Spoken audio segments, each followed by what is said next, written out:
어버이 주일을 맞이하였습니다. 이 자리에 계시는 우리 모든 어르신들 건강하시고 남은 생에 더욱더 행복하시고 또 자녀들이 잘 되는 것을 보시면서 삶을 살아가는 귀한 성도 여러분들이 다 되시기를 바랍니다. 성경을 우리가 보면 성경으로 아주 효를 행하며 삶을 살아갔던 순기능의 효를 행하며 삶을 살아갔던 사람이 있는가 하면 성경을 우리가 읽다 보면 아주 효의 역기능의 모습을 가지고 삶을 살아가던 사람들도 있습니다. 이 순기능을 행하며 삶을 살아가던 이 성경의 인물들을 보면 가장 먼저 이삭이라고 하는 사람을 생각하게 됩니다. 이삭이라고 하는 사람은 아버지의 말씀에 절대 순종하였던 사람입니다. 100세의 아들을 낳았어요. 그리고 그 아들이 잘 자라고 있었는데 하나님께서 이 이삭을 모리아 산으로 하나님께서 데리고 가서 바치라고 말씀을 하시는 겁니다. 그때가 신학자들이 보통 몇 살이 되었을까라고 이렇게 추정을 해보면 이삭이라고 하는 아들의 나이가 18살 정도가 되었답니다. 18살. 그러면 아버지의 나이는 몇 살입니까? 아버지의 나이는 100살에 났으니까 계산하기가 아주 편하시지요. 128세? 138세? 118세? 118세 된 할아버지십니다. 여러분, 아무리 오래 사신다라고 하여도 118세가 되면 힘이 없으셔요. 118세. 그런데 18살, 고등학교 한 3학년 정도 되는 아이들은 말입니다. 힘이 장사해요. 고3 정도만 되면 엄청나게 힘이 셉니다. 그런데 아버지가 모리아 산으로 이 이삭을 데리고 갈 때 아버지 말씀에 순종하면서 모리아 산으로 함께 갔고 그가 제물이 되고자 하는 모습까지 보여주었던 모습들을 우리는 기억합니다. 얼마나 효성스러운 아들이었는가 라고 하는 것을 알게 됩니다. 또 요셉이라고 하는 이 아들을 보면 이 요셉이라고 하는 사람, 이 사람은 아버지 야곱에게 아주 효성스러운 모습을 나타내 보였던 사람입니다. 이 요셉이라고 하는 사람이 형들에 의하여서 결국 이집트로 팔려가게 되잖아요. 이집트로 팔려가서 거기에서 종살이도 하였지만 그가 나중에 총리가 되게 됩니다. 이 총리가 되고 난 다음에 흉년이 들므로 인하여서 형들이 곡식을 사오게 돼요. 그리고 나서 그 형들에게 여러 가지 시험을 거치게 하고 아버지를 모시고 오게 하잖아요. 그 아버지를 모시고 온 다음에 데리고 간 것이 누구에게 데리고 갔습니까?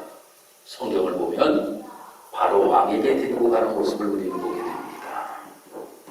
여러분, 예전에 이집트에서 가장 직업 중에 최고 밑에의 직업이 무엇인지 아십니까? 목축업을 하는 사람들이 가장 밑에 직업이었어요. 가장 천한 직업이 목축업을 하는 사람들이었어요. 그런데 이 요셉의 아버지 야곱과 그의 형제들이 하던 일이 무엇인가 하면 목축업이었다라고 하는 거예요. 이 바로왕이 볼 때에는 가장 천한 일을 하는 사람인데 요셉은 자기 아버지가 최고입니다. 그러기 때문에 나의 아버지를 이 나라의 왕에게 모시고 가야 되겠다라고 하는 마음을 가지고 아버지에게 모시고 갑니다. 그 모시고 아버지가 바로에게 갔을 때에 그 야곱은 바로를 위하여 축복하는 내용도 우리는 보게 됩니다. 그러니 얼마나 효성스러운 아들입니까? 이런 이야기가 있습니다. 아주 옛날의 시골에서 정말 꿀어머니가 편안하게 삶을 살아가시면서 아들을 대학을 보냈다라고 하는 거예요. 그리고 방을 얻어줬다라고 하는 겁니다. 그리고 용돈을 계속적으로 올려보냈다라고 하는 거예요. 아들이 보고 싶어요. 그래서 하숙집을 아들이 찾아갔다라고 하는 겁니다. 그 하숙집을 아들이 찾아갔더니 아들이 없더래요. 아들이 학교를 갔구나 라고 생각이 들어가지고 학교를 찾아갔대요. 학교를 찾아가서 이렇게 기다리고 우리 아들이 이 학교를 다니는구나. 아유, 너무나도 자랑스러운 거예요. 시골에서 올라와서 우리 아들이 이렇게 서울에 있는 대학을 다니니 참 자랑스러워요. 근데 이렇게 기다리다 보니까 저기서 아들이 걸어오더라는 거예요. 근데 여자친구하고 팔짱을 탁 끼고 나오더라는 겁니다. 엄마가 너무나도 아들이 나오는 모습이 정말 대견스러워서 달려가서 아들아 하고 불렀더니 아들이 고개를 확 돌리더라는 거예요. 그러니까 여자친구가 누구야? 라고 묻으니까 우리 집 친구야 라고 얘기를 하더라고요. 우리 집 친구야. 그 이야기 듣고 그 어머니는 거기에서 그냥 떠나버리셨다라고 하는 이야기가 있습니다. 사람들은 말입니다. 삶을 살아가면서 자기의 어머니가 참 친구의 어머니보다 예쁘지 못하고 친구의 어머니보다 옷을 잘 입지 못하고 친구의 어머니보다 혁신이 높지 못하고 친구의 어머니보다 젊지 못하고 이러한 모습을 보고는 그 어머니를 외면하려고 하는 경우가 많이 있는데 요셉이라고 하는 사람은 자기의 아버지가 목축업을 함에도 불구하고 왕에게 데려가면서 내 아버지, 나의 아버지입니다. 아버지를 아주 높여드렸던 모습들을 우리는 보게 됩니다. 이런 인물들이 성경에는 많이 나오고 있습니다. 그 다음에 아주 불효를 행하던 아들들도 있지요. 그 아들은 바로 가인이라고 하는 아들이 있었습니다. 이 가인이라고 하는 아들은 동생을 죽이는 살인죄를 저지르는, 여러분 한번 생각해 보세요. 부모에게 제일 가슴 아픈 게 무엇입니까? 형제들끼리 친밀하게 삶을 살아가지 못하고 형제들끼리 싸우고 형제들끼리 다투는 형제들끼리 말입니다. 이 모습이 가장 마음이 아픈 게 부모들이잖아요. 가인은 이를 향하였다라고 하는 거예요. 야곱의 아들들이 많이 있었습니다. 야곱의 아들들이 많이 있었는데 그 중에서 루벤이라고 하는 아들은 어떠한 일을 행하였습니까? 자기 엄마의 여자를 범하였다라고 하는 거예요. 계모죠, 계모. 계모를 범하였어요. 계모를 범하였어요. 그러니 얼마나 불효를 행하였던 사람입니다. 유다라고 하는 사람이 있습니다. 유다라고 하는 사람은 뭐 하던 사람인지 아십니까? 장려촌을 들락날락거리다가 못 가니까 자기의 며느리의 방이 장녀인 줄 알고 들어갔던 이 유다라고 하는 아들도 있었다라고 하는 거예요. 성경은 말입니다. 아주 효자만이 기록되어 있는 것이 아니라 불효를 행하며 삶을 살아가는 사람들도 나오고 있다라고 하는 거예요. 그러면 왜 이렇게 여러 사람들의 모습을 다 정확하게 기록하고 있을까요? 우리는 신앙의 바른 모습, 효를 행하며 삶을 살아가는 사람들의 모습, 이 모습은 우리가 본받아 삶을 살아가고 잘못된 모습으로 행하며 삶을 살아가는 사람들의 모습은 본받지 말고 교훈 삼아 신앙의 바른 길 효를 행하며 삶을 살아가라고 우리에게 분명하게 말씀해주고 있습니다. 오늘 이 본문의 말씀에는 룻이라고 하는 아름다운 여인의 모습이 등장합니다. 이 룻이라고 하는 사람은 어떻게 나오미와 관계가 맺어졌는가 하면 이 엘리멜렉이라고 하는 이러한 사람과 나오미라고 하는 사람이 베들레헴에서 삶을 살아가다가 흉년이 들었습니다. 흉년이 드는 바람에 모압이라고 하는 곳으로 이사를 갔어요. 그 모압이라고 하는 곳에 이사를 가서 거기에 정착하여 삶을 살아가고 있었는데, 그런데 그곳에 이사 가서 얼마 안 되어 엘리멜렉이라고 하는 남편이 죽었습니다. 그런데 이 엘리멜렉에는 두 아들이 있었습니다. 그 아들의 이름이 말론이라고 하는 이러한 아들과 기론이라고 하는 아들이 있었습니다. 두 아들이 모압 땅에서 결혼을 하게 됩니다. 그런데 모압 땅에서 결혼을 했는데 웬일입니까? 두 아들이 또 다 죽었어요. 아니, 여자만 셋이서 이제 한 집에 삶을 살아가게 되었다라고 하는 거예요. 시어머니와 며느리들과 셋이서 살게 되었습니다. 그러니까 이 시어머니가 두 며느리에게 이야기하는 거예요. 얘들아, 나는 다시금 고향 땅으로 돌아가야 되겠다. 내가 고향 땅으로 돌아가야 되겠으니 이 너희들이 이제는 너희의 친정집으로 돌아가서 너희들의 앞길을 너희들이 열고 살아가라 라고 이렇게 이야기를 하는 겁니다. 그랬더니 큰 며느리가 있었는데, 큰 며느리의 이름이 오르바라고 하는 여인인데, 이 오르바라고 하는 여인이 어머니가 가라고 하니까 갔습니다. 그런데 말입니다. 여기에서 우리가 중요한 것 한 가지를 우리가 깨달아야 되는데, 이 엘리멜렉이라고 하는 사람과 나오미라고 하는 사람은 하나님을 잘 믿는 사람이었어요. 그들이 그 집안에 들어옴으로 인하여서 그들은 다 하나님을 섬기며 삶을 살아가는 가정이었다고 하는 겁니다. 그런데 이 큰 며느리 오르바라고 하는 여인이 떠났다라고 하는 것은 그 시어머니를 떠난 것만이 아니라 신앙도 떠났다라고 하는 겁니다. 모압 땅에서 섬기던 신은 두 가지의 신이 있었습니다. 첫 번째는 그모스 신을 그들이 섬겼습니다. 두 번째는 바알볼이라고 하는 신을 그들이 섬겼습니다. 이 우상을 섬기는 곳으로 다시금 그들은 오르바라고 하는 여인은 떠났다라고 하는 거예요.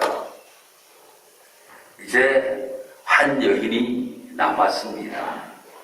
그 여인이 바로 룻이라고 하는 여인입니다.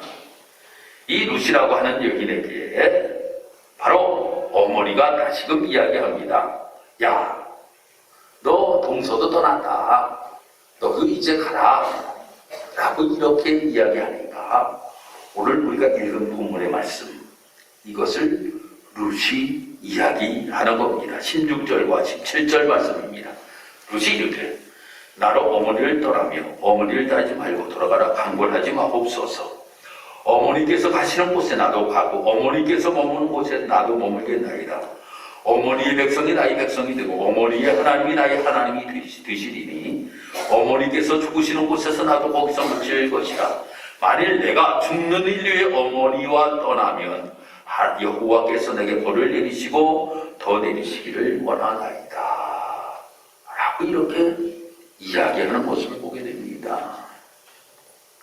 아니, 떠나면 될 텐데 룻이라고 하는 여인은 어머니에게 이야기하기를 어머니 나 떠나라고 라고 이야기하지 마세요. 어머니 가는 곳에 나는 가겠습니다. 어머니 가는 곳에 나는 가겠어요. 어머니의 백성이 나의 백성이 되고 어머니가 섬기는 하나님이 나의 하나님이 되십니다. 어머니께서 죽으시는 곳에서 나도 그곳에서 죽겠습니다. 라고 이렇게 이야기하며 어머니를 따라가는 효부 룻이라고 하는 여인이 오늘 이 본문의 말씀에 등장합니다.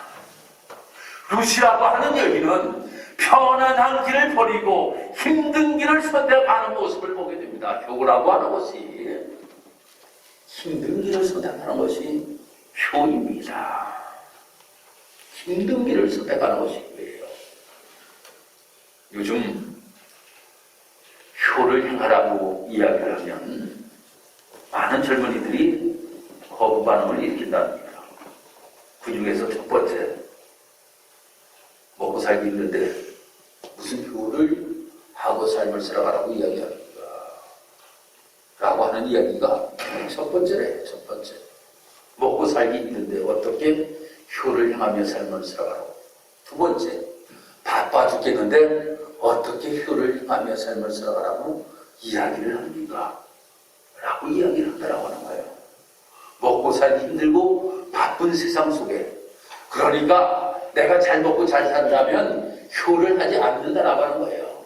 내가 바쁜 시간 쪼개지 않는 것이 바로 내가 사는 방법이라고 하는 겁니다. 힘든 길, 시간 쪼개는 일, 물질 쪼개는 일, 여러 가지 이 힘든 일은 나는 하지를 않겠다라고 하는 겁니다. 그런데 오늘 이 본문에서 이 룻이라고 하는 여인은 편한 길을 버리고 힘든 길을 선택하는 모습을 보게 됩니다.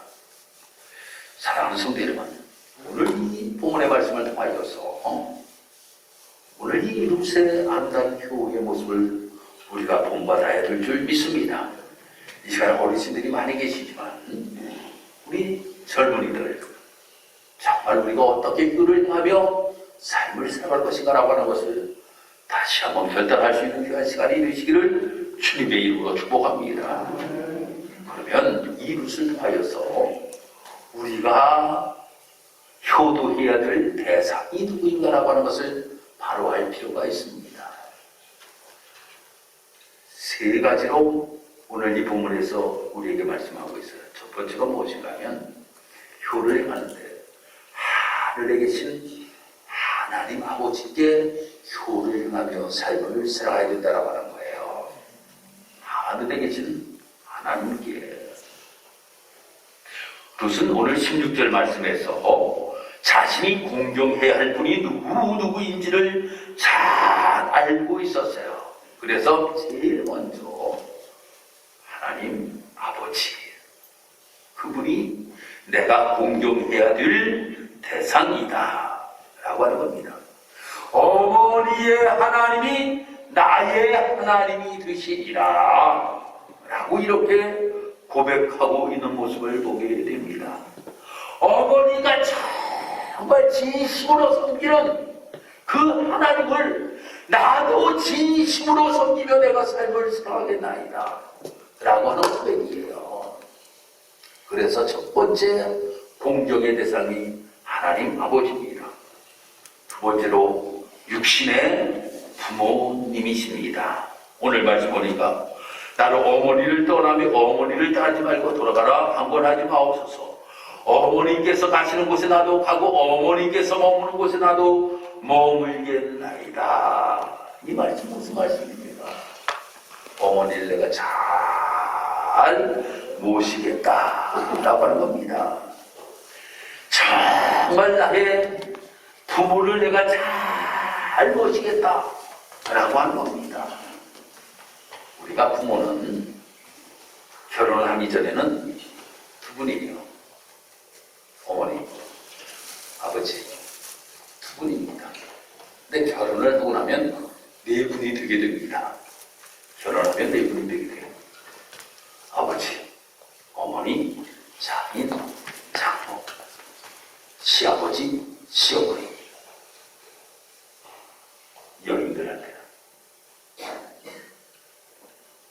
말입니다. 삶을 살아가면서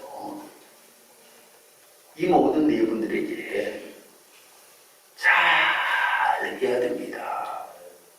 공평하게 잘 해야 돼요. 내 남편을 낳아주신 어머니 아버지요, 내 아내를 낳아주신 어머니 아버지세요. 그렇기 때문에 네 분 모두가 우리에게는 너무나도 소중한 분이라고 하는 겁니다.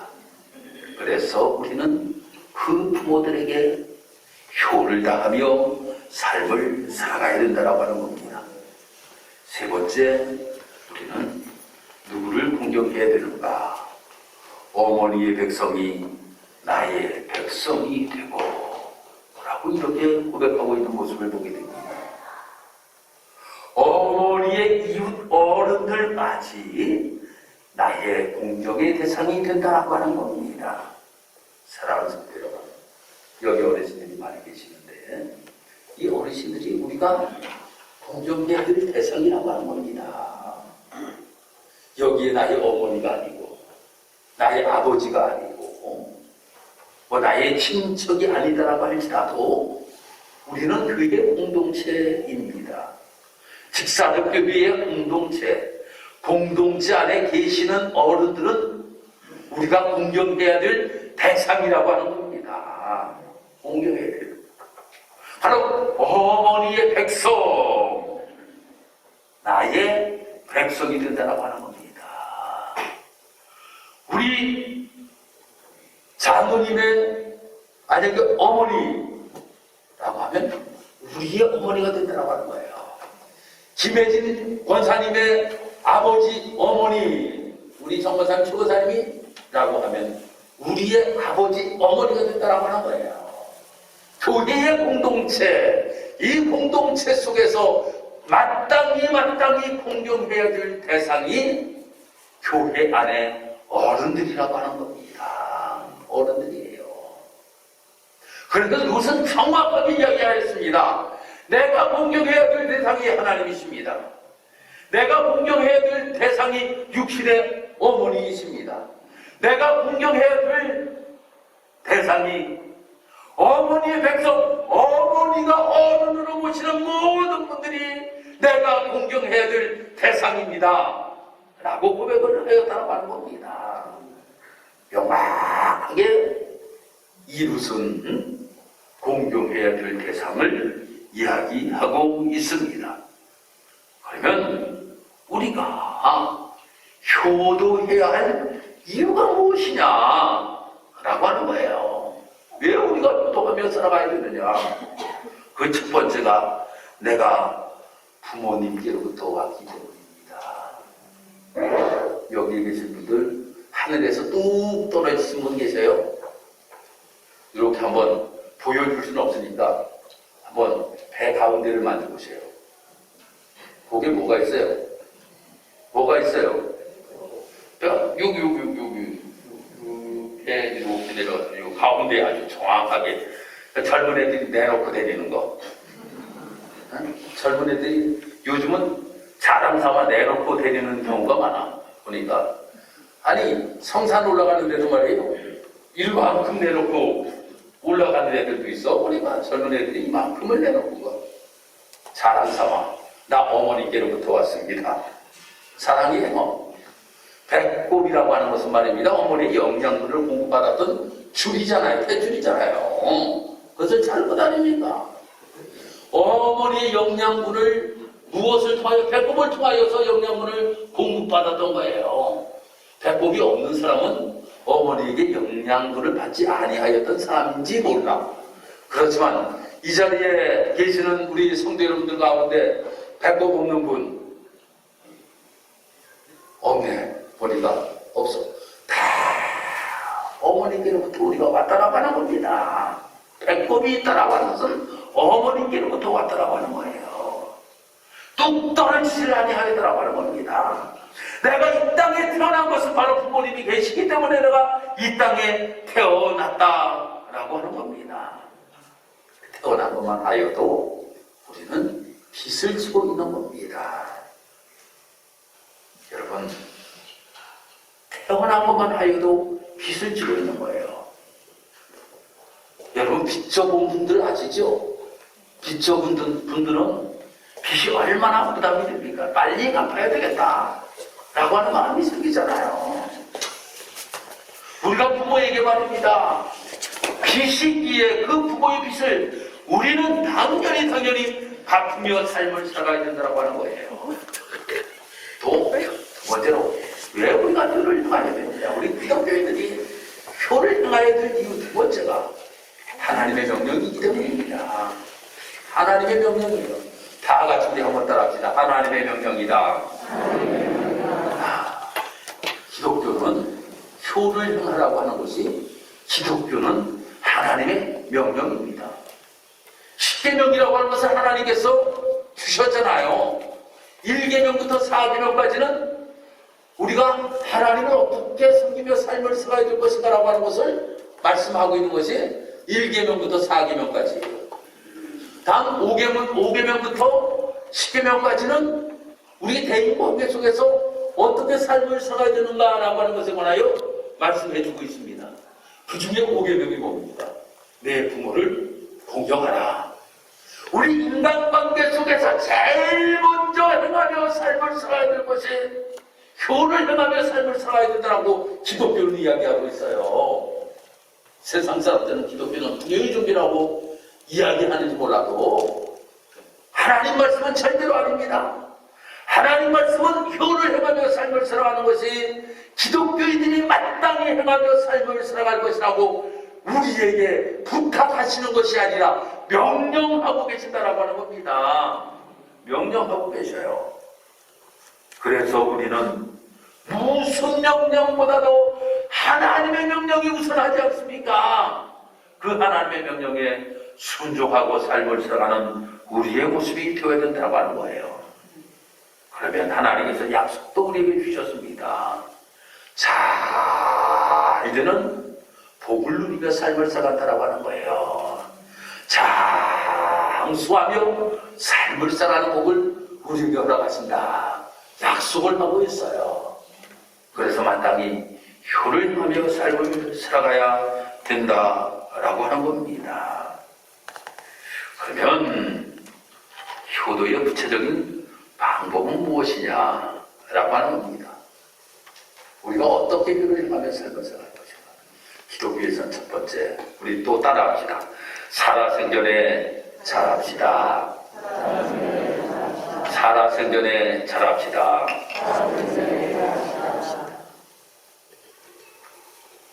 기독교는 살아생전에 잘해 드리는 겁니다. 어떻게 효를 행하며 삶을 살아야 되는가 하면 살아생전에 잘해 드려야 돼요. 여러분 돌아가시고 난 다음에 묘 아무리 높게 아름답게 지져봐도 소용없습니다. 그 영혼은 벌써 하나님 나라 가셨어요. 하나님 나라 가셨습니다. 아니 돌아가시고 난 다음에 눈물을 그냥 흘리면서 내가 살아계셔서 너무나도 못된 이어서 돌아가시는데 내가 제일 좋은 수의를 내가 입혀드리겠습니다. 소용없어요. 소용없어. 살아계실 때에 갈비탕 좋아하시면 갈비탕 한 그릇 사드리는 것, 몇백만 원짜리 수의 입혀드리는 것보다 더 잘하는 겁니다. 기독교는 말입니다. 사랑해질 때 잘해드려야 된다고 하는 거예요. 사랑해질 때. 두 번째로는 부모님께 순종해야 된다고 하는 겁니다. 부모님들 연세가 높아지시면 말입니다. 말이, 자녀들의 말이 더 권위가 있어져요. 보면. 그래서, 아니, 오늘도 우리 교회에 혹시 못 오신 어르신들 계시면 누구 말에 순종하느라고 못 나오셨냐고 물어보면 자녀들의 말에 순종하는 마음이 저 마음속에도 있을 때가 있어요. 저도 있어. 그렇지만 아버지 이거 잘못했습니다. 아버지 이렇게 하셔야 됩니다. 이런 이야기를 아직 한 번도 해보지 않았습니다. 아버지가 하시고 싶은 일, 아버지가 하신다면 아버지 뜻대로 하세요. 라고 이렇게 말씀을 드렸습니다. 우리가 말입니다. 부모들이 연세가 높아질수록 자녀들이 말입니다. 잔소리 많이 하고 이렇게 하고 저렇게 하고 부모들이 이야기하는 것에 대해서 듣지 않으려고 하면서 삶을 살아갈 때가 정말 많이 있는데 아니에요. 이상을 보세요. 118살이 되는 아버지의 말에 순종하였다라고 하는 겁니다. 이것이 기독교인들이 되어야 된다고 하는 거예요. 이것이 기독교인들이 되어야 된다.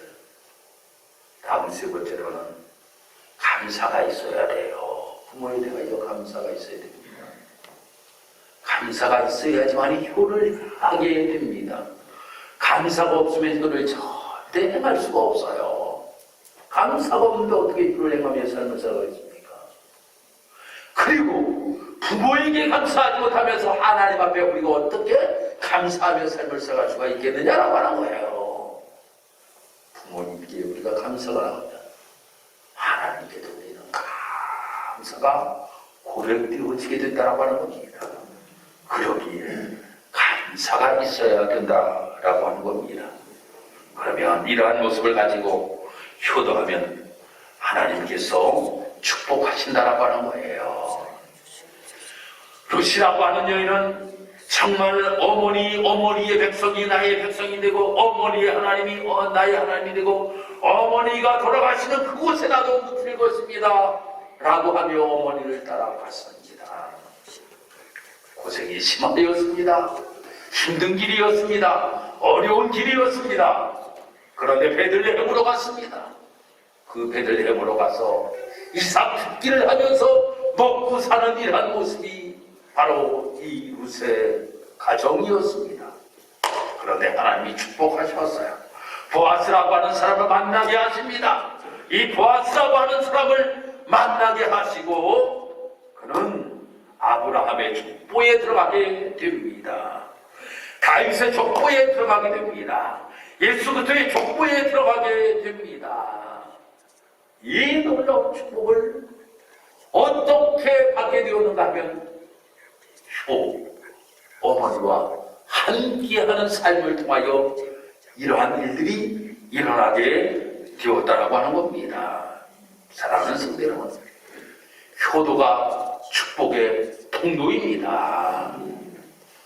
우리가 삶을 살아가면서 내가 부모에게 불효하다라고 하는 것은 말입니다. 자녀들에게 분명히 나도 당하게 됩니다. 내가 부모에게 불효를 하면 자녀에게도 분명히 당하게 됩니다. 이것은 통로예요, 통로. 통로가 무조건 어디인가 막혀있으면 말입니다. 흘러내릴 수가 없다라고 하는 거예요. 흘러내릴 수가 없어요. 통로라고 하는 것은 열려 있어야지만이 그것이 무엇인가 흐르게 된다라고 하는 겁니다. 축복이 위로부터 내려오고 있어. 하나님으로부터 축복이 내려와요. 우리 부모님에게 내려와요. 그것을 내가 막아버렸어요. 그리고 나서는 나도 열리기를 바랍니다. 여기서 내려오지 아니하는데 여기서 어떻게 열리느냐라고 하는 거예요. 여기가 열려야지 여기가 열리는 겁니다. 그러기에 우리는 우리가 효를 행하는 것이 축복의 통로라고 하는 것을 우리는 기억해야 됩니다. 그래서 우리가 삶을 살아가면서 하나님 어버이 주일을 맞이하여서 홍교기에 나의 부모님들이 돌아가신 분들이 많이 계십니다. 그렇지만 다시 한번 생각해 보면서 너무나도 감사했다. 부모들이 너무나도 감사했다. 정말 나를 위하여 그렇게 사랑을 베푸셨던 그 부모님들을 다시 한번 떠올릴 수 있는 우리 사랑하는 성도 여러분들이 되시길 바랍니다. 그 그 부모님들을 다시 한번 생각하고 살아계시는 부모님들이 계신다라고 하면 우리가 이 어버이주를 맞이하여서 우리가 좀 더 그 부모님에게 효를 다하며 삶을 살아갈 수 있는 우리의 모습, 이것이 바로 우리 그리스도인들이 되어야 된다고 하는 겁니다. 이 모습이 우리의 모습이 되면 우리는 하나님의 축복의 통로를 통하여 놀라우신 복을 우리가 누리며 삶을 살아갈 수 있게 된다고 하는 거예요. 효를 행하지 아니하는 사람 중에 이러한 이야기를 하는 사람이 많이 있습니다. 부모가 해준 것이 뭐가 있냐? 해준 게 아니, 해준 게 없어요. 해준 게 없습니까? 낳아주신 것만 해도 나에게는 큰 복이야. 낳아주시지 않았다면 내가 이 자리에 있지도 못하잖아. 내가 있지도 못하잖아. 내가 이 자리에 있는 것이 바로 부모가 낳아주시고 해야 내가 있는 것 아닙니까? 해준 게 없다라고 이야기하지 말고 해준 것들이 너무나도 많이 있다라고 하는 것을 우리는 기억하면서 감사의 고백을 드릴 수 있는 우리의 모습.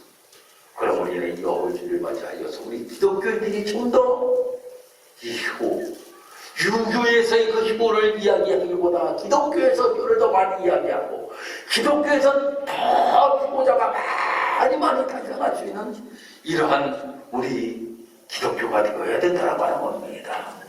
오늘도 이 말씀을 우리는 다시 한번 되새기면서 우리가 기독교의 아름다운 효를 행하며 삶을 살았던 믿음의 선조들의 모습을 보며 본받으며 삶을 살아갈 수 있는 복된 우리 사랑하는 모든 성도 여러분들 다 되시기를 주님의 이름으로 축복합니다. 기도드리겠습니다. 하나님 감사합니다. 어버이주를 맞이하여 정도 제대로 효를 행하며 삶을 살아가지 못하지만 말씀 속에서 어떻게 효를 행하며 삶을 살아야 될 것인가라고 하는 것을 다시 한번 우리에게 깨우쳐 주시니 감사합니다. 우리 그리스도인들이 좀 더 효를 행하며 삶을 살아가는 우리의 모습이 되기를 원합니다. 우리 그리스도인들이 좀 더 이 효를 행하며 삶을 살아가고 인하여 세상의 빛과 소금의 역할을 감당하기를 원합니다. 우리 그리스도인들이 효를 행함으로 인하여 축복의 통로가 될 수 있도록 하나님 인도하여 주기를 원합니다. 그리하여 모든 성도들이 이 효로 인하여 하나님의 복을 누리며 삶을 살아가고 장수의 복을 누리며 삶을 살아갈 수 있는 우리 사랑하는 모든 성도들 다 되게 주여 인도하여 주옵소서. 감사드리며 예수님의 이름으로 기도드리옵나이다.